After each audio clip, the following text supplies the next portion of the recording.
ఏదైనా విషయం ఉంటే చర్చించండి, మాట్లాడుకుందాం. ఈ రోజు కూడా నేను స్పష్టంగా చెప్తున్న వేదిక మీద నుంచి ప్రతి నెల ఈ తెలంగాణ రాష్ట్ర ప్రభుత్వానికి వస్తున్న ఆదాయం 18,000 నుంచి 18,500 కోట్లు. కానీ ప్రతి నెల నాకు కనీస అవసరాలు తీర్చడానికి 22,500 కోట్ల రూపాయలు కావాలి. ఈరోజు మీకు ఇచ్చే జీతాలు కానీ, మీ పెన్షన్స్ కానీ, లేకపోతే ఈరోజు సంక్షేమ పథకాలు కానీ, రాష్ట్రంలో ఉన్న పనులు చేయడానికి 22,500 కోట్ల రూపాయలు కావాలి. 4,000 కోట్ల రూపాయలు ప్రతి నెల ఆదాయం తక్కువ ఉంది. అప్పుడప్పుడు ఆశా వర్కర్లు అంటుంటారు మా జీతం రాలేదని, ఇంకోసారి అంగన్వాడీ వాళ్ళు అంటుంటారు, ఇంకోసారి అవుట్ సోర్సింగ్ వాళ్ళు అంటుంటారు. మా రామకృష్ణారావు గారు, మా బట్టి విక్రమార్క గారు చేస్తున్నది ఏంటంటే ఓ నెల ఈయన కాపీ ఆయనకి ఇస్తుండు, ఒక నెల ఈయన కాపీ ఆయనకి ఇస్తుండు, అడ్జస్ట్మెంట్ బడ్జెట్ పద్మనాభం పనులు చేస్తున్నారు. ఉన్నది 18,500 కోట్లే. 18,500 కోట్లల్లా ఈరోజు 7,000 కోట్ల రూపాయలు అప్పుకు పోయింది. 5,000 నుంచి 5,500 కోట్ల రూపాయలు మీ జీత భత్యాలకు పోయింది. 13,000 కోట్లు పోయిన తర్వాత నా చేతిలో మిగులుతున్నది 6,000 కోట్లు నికరంగా. ఈ 6,000 కోట్ల పెన్షన్ ఇవ్వాలన్నా, వృద్ధాప్య పెన్షన్ ఇవ్వాలన్నా, రైతు రుణమాఫీ చేయాలన్నా, రైతు భరోసా ఇవ్వాలన్నా, షాదీ ముబారక్ ఇవ్వాలన్నా, కళ్యాణ లక్ష్మి ఇవ్వాలన్నా, ఫీజు రియంబర్స్మెంట్ కట్టాలన్నా, ఏమేం పథకాలు చేయాలి? ఈ అన్ని పథకాలు చేయాలంటే నాకు 22,000 కోట్ల చిల్లర కావాలి. ఈ 18,000 నుంచి 18,500 కోట్లలోనే ప్రతిరోజు కూర్చొని రూపాయి మీ జీత భత్యాలు నెల జీతం వస్తే ఇంటి ఖర్చు ఎంత, పాల ఖర్చు ఎంత, హాస్పిటల్ ఖర్చు ఎంత, పిల్లల ఫీజులు ఎంత, మీరెట్లా ప్రణాళికలు చేసుకుంటున్నారో ఈ రాష్ట్ర ప్రభుత్వాన్ని నడుపుతున్న నేను కూడా అట్లనే ప్రణాళిక వేసుకొని రూపాయి ఎక్కడ ఉంది, ఎక్కడ ఖర్చు పెంచకుండా దుబారా మొత్తం తగ్గించి ముఖ్యమంత్రిగా ఎక్కడికి పోయినా నాకు ప్రత్యేక విమానం తీసుకొని పోవచ్చు. ప్రత్యేక విమానం కాదు కదా, మామూలు విమానంలో కూడా ఎకానమీ టికెట్ కొనుక్కొని పోతున్నా. విదేశాలు పోతే కూడా ఫస్ట్ క్లాస్ ఏది కావాలన్నా ముఖ్యమంత్రికి ఆ హోదా ఉంటుంది. నేను ఆ టికెట్లు కూడా కొనుక్కోవడం లేదు. చాలా నార్మల్ సామాన్య ప్రయాణికులతో నేను ప్రయాణం చేస్తున్నా.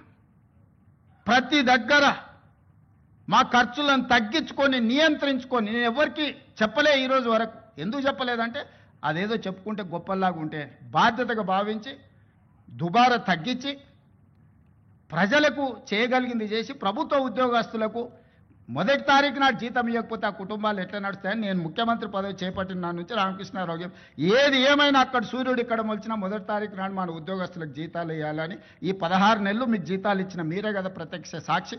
గతంలో మీకు ఏం కావాలన్నా విడతల వారిగా మీ జీతాలు వచ్చేది.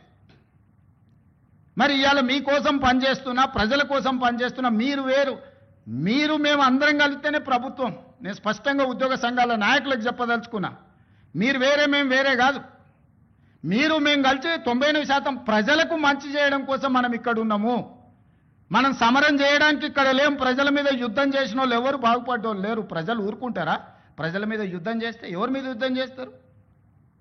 ఈ 9 లక్షల మంది ప్రభుత్వ ఉద్యోగులు అందరూ కలిస్తే మీరు మేము అందరం కలిస్తేనే ప్రభుత్వం.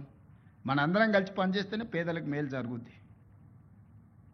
రాజకీయ నాయకులు రాజకీయ పార్టీల చేతుల్లో పావులుగా మారకండి అని చెప్పి నేను ప్రభుత్వ ఉద్యోగ సంఘాల నాయకులకు విజ్ఞప్తి చేస్తున్నా. రాజకీయ నాయకులకు ఉంటుంది ప్రభుత్వాన్ని అస్థిరపరచాలని, ఈ ప్రభుత్వాన్ని బద్నాం చేయాలి, ఈ ప్రభుత్వం సాఫీగా నడవద్దని కొన్ని రాజకీయ పార్టీలకు ఆ నాయకులకు ఉంటుంది. మీరు వాళ్ళ ఉచ్చులో పడి వాళ్ళ చేతుల పావులుగా మారి వాళ్ళ చేతిలో చురకత్తులుగా మారి ప్రజల గుండెల్లో కూర్చాలనే ప్రయత్నం చేస్తే అది గాయమవుతుంది తప్ప దానివల్ల ఏం లాభం లేదు.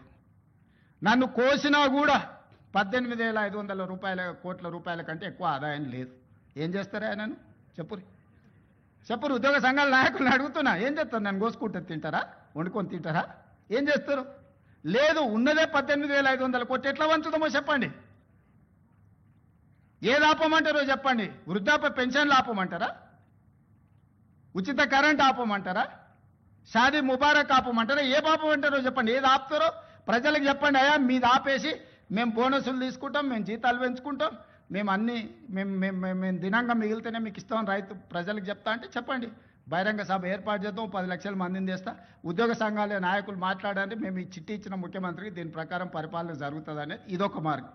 లేదంటే 100 రూపాయలు ఉన్న పెట్రోల్ 200 చేద్దామా చెప్పురి. 30 రూపాయలకి ఇచ్చే బియ్యాన్ని 60 రూపాయలు చేద్దామా చెప్పురి. పప్పు ఉప్పు చింతపండు బెల్లం ధరలు రెండింతలు చేద్దామా చెప్పుర్రి. ఏది పెంచుదామో చెప్పుండ్రి. ఎక్కడ ధరలు పెంచుదామో చెప్పుండ్రి. ధరలు పెంచకుండా ఉన్న పథకాలను ఆపకుండా కొత్త కోరికలు నెరవేరవు. కొత్త కొత్త కోరికలు కోరుకొని మనము నిరసనలో ధర్నాలో దీక్షలో బందో చేస్తే ఉన్న వ్యవస్థ కూడా కుప్పగూలుతుంది. ఉన్నది కుప్పగూల్చుకుంటే ఇంకా మళ్ళీ తిరిగి తేరుకోవడానికి కూడా ఇంకేం లేదు. ఇంకో దివాలా రాష్ట్రంగా మనం మారుతాము. ఇవాళ మీరు సమరాలు చేస్తే శాంతి భద్రతలు దెబ్బతింటే పెట్టుబడులు ఆగిపోతాయి. పెట్టుబడులు ఆగిపోతే నిరుద్యోగ యువకులకు ఉద్యోగ అవకాశాలు దొరకవు. విద్యా వ్యవస్థ విద్యా సంవత్సరం వృధా అయిపోద్ది ప్రభుత్వ ఉద్యోగస్తులు సహకరించకపోతే. నేను ఒక్కరిని ఏం చేయగలను? రామకృష్ణారావు లేకపోతే డీజీపీ ఏం చేయగలరు?